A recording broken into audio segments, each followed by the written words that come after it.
Just another routine mission. Why do they always say that before a mission? Of course it's routine, you haven't done anything yet.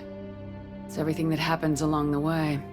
The choices you make, the paths you choose, that turn the routine into anything but. Of course, that's how it started. A routine mission, answering a distress call. And look where that got me. We were testing out the Normandy, Captain Anderson's new ship, when the distress call came in. An Alliance patrol on Eden Prime had been attacked. They'd seen something they couldn't explain. And whatever it was massive. I hit the ground with my lieutenant, Caden Alenko. A good kid, loyal, by the book, with a talent for biotics. We came across the lone survivor of the patrol, Gunnery Chief Ashley Williams. A soldier to the core. Tough, disciplined, ready to take on whatever came her way. Ashley joined up with us and took us to the spot where she lost her squad. That's when we saw it. The ship. Like nothing I'd ever seen. It was massive, scorching the colony and everything around it as it blasted away. We followed the path of destruction to an artifact, a beacon left by a long-dead race called the Protheans. The colony had dug it up, and whoever attacked them had tried to take it. Lieutenant Alenko made the mistake of getting too close. Hit him with some type of energy. I grabbed him and threw him out of the way. That's when it hit me. Hard. Every muscle in my body went rigid. I couldn't move, could barely breathe. Everything went black. And then I saw something. A vision. Dream. A nightmare. By the time I woke up, we were halfway to the Citadel on our way to meet the Council. I was expected to explain what I'd seen. Anderson came along. So did Udina, our political representative on the Citadel. With those two heavyweights, it seemed reasonable we could persuade the Council that the ship we'd seen was a potential threat. As was the individual behind the attacks. The main suspect for the Eden Prime massacre was a Turian Spectre named Saren.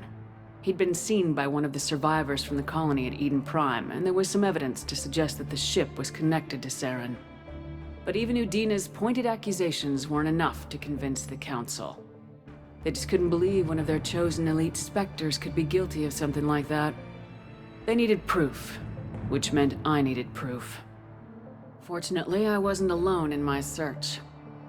Garrus, another Turian, wanted to help. A top agent for Citadel security. Despite orders from his superiors that he shouldn't get involved, he told me he was suspicious of Saren and he had some useful leads. More importantly, he was willing to share them. That led me to Rex, the biggest, nastiest looking Krogan bounty hunter I'd ever seen. He turned out to be more than just a brute. It was his intel that led us to a fugitive with incriminating evidence on Saren. The fugitive turned out to be an energetic little Quarian named Tally. A tech expert with a knack for hacking, she'd procured some information on Saren. Evidence that proved Saren was dirty. Tally's evidence proved that Saren was responsible for the massacre on Eden Prime, and the immense warship we'd spotted was in fact Saren's flagship. But it went much further. Saren was trying to find a way to bring back a race of sentient machines from dark space. Machines allegedly responsible for cleansing the galaxy of all organic life. These Reapers were blamed for wiping out all life 50,000 years ago, including the Protheans, then disappearing back through the mass relays to dark space, leaving no trace that they'd ever been. That explained why Saren was after the beacon, and it made some sense out of my visions, but not much else. We couldn't convince the Council that the Reapers were a threat. But they agreed Saren had to be stopped. They stripped him of his Spectre status and gave me the honor of becoming the first human Spectre. My first task? Bring down Saren. Anderson decided to stay behind, giving up his ship, the Normandy. He told me I'd need it more than he would. He also pointed me in a direction. Liara. A Prothean expert, adept in biotics, and maybe most importantly, daughter of Benezia, Saren's top lieutenant. And like most Asari, as beautiful as she is intelligent, and born with a unique ability to meld with other species. Liara was able to help me decipher some of the vision the beacon had given me. Nothing concrete, but it gave me some clues.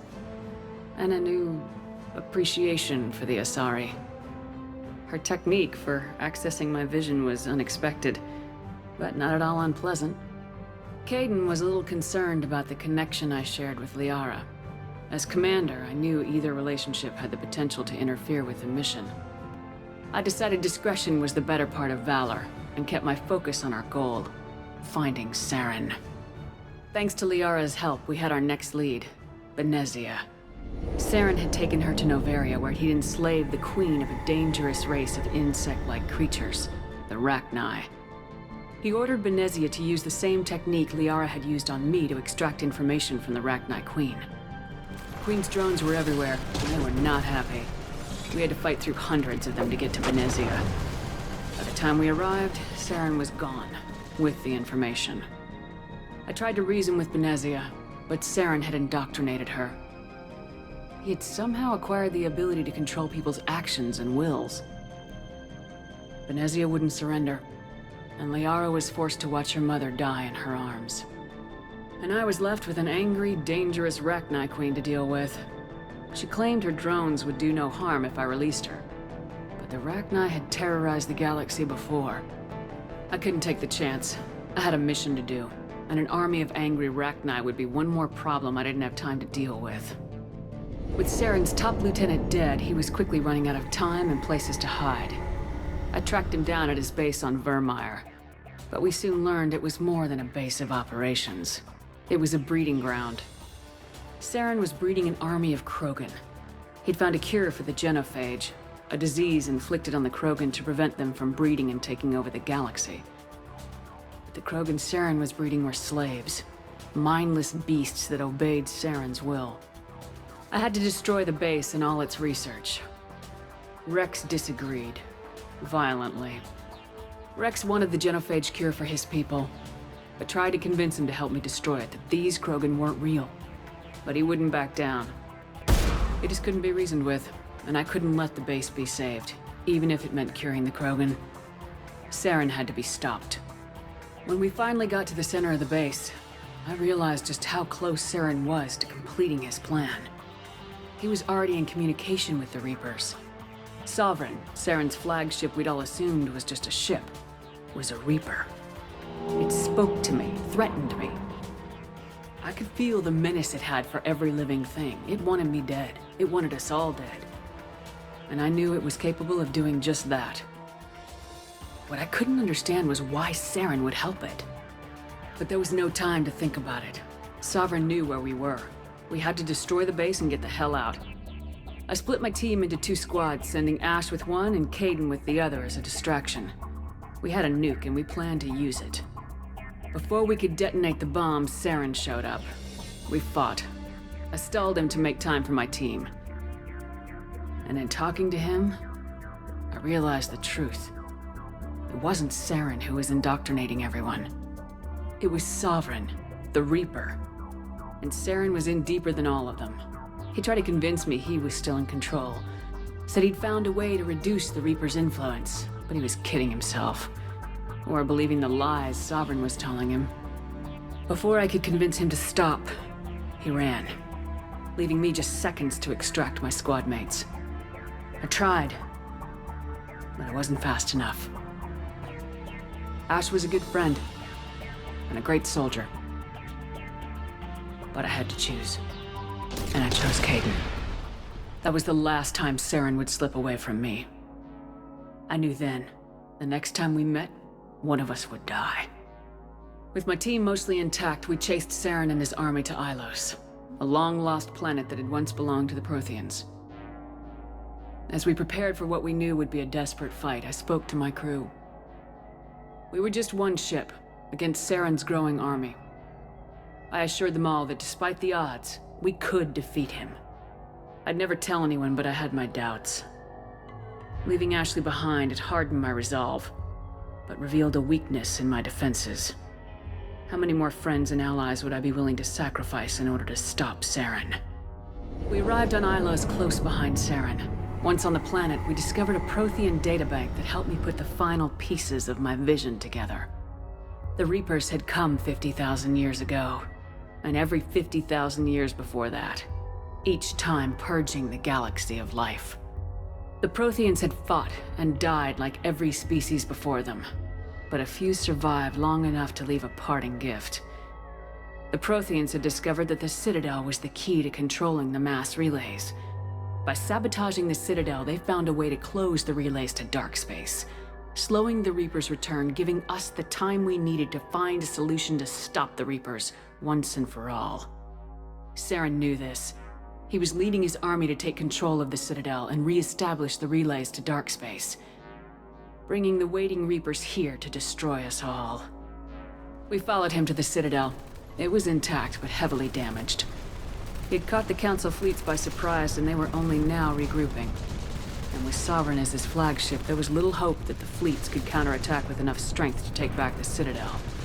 But Saren was done running, and I was done chasing him. As the Alliance and Council fleets battled Saren's army outside the Citadel, I cornered the Turian bastard in the Citadel tower and confronted him.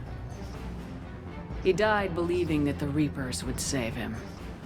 As I fought to regain control of the Citadel, the Council's flagship, the Destiny Ascension, fell under attack. Despite Saren's death, Sovereign and Saren's army continued to fight. The Council was aboard the Destiny Ascension and they were requesting assistance. But I knew in order to help them, I would have to put our human Alliance fleet in jeopardy. The Council could be replaced. The fleets were needed here and now if we were going to defeat Sovereign. Even with the Citadel back in my control, Saren defeated and the Normandy leading the combined galactic fleet. The battle against Sovereign, a single Reaper, was relentless. It took the combined fleets of humanity and the other races, but in the end, Sovereign fell. But the costs were immense. While humanity's efforts in the war earned us our first seat on the Council, it was a hollow victory. The Reapers were still out there. I knew the fight was far from over, but as the one who'd led the fight against Saren, I was given new responsibilities. The choice of humanity's first counselor was left to me to decide. On the one hand, Udina, the lifetime politician, ruthless and ambitious. He would easily navigate the political landmines that would soon be placed before him. The other choice, Captain Anderson, the career soldier. Tough but fair, but a friend, and someone I could trust. Both great leaders in their own right. I didn't much like Udina, but sometimes you need a pit bull on your side. Someone willing to be the bad guy, for the sake of the greater good. The war was over. The threat had passed. In time, the Council would rebuild itself. The Citadel could be repaired. Even the pain of lost friends would fade. But none of that mattered if the Reapers were still out there. And if they were all as powerful as Sovereign, we had to find a way to stop them. I had to find a way. I gathered my crew, took my ship, and went in search of answers. Officially, the Council would only say I was assigned cleanup duty, routing out any remnants of Saren's army. Just another routine mission.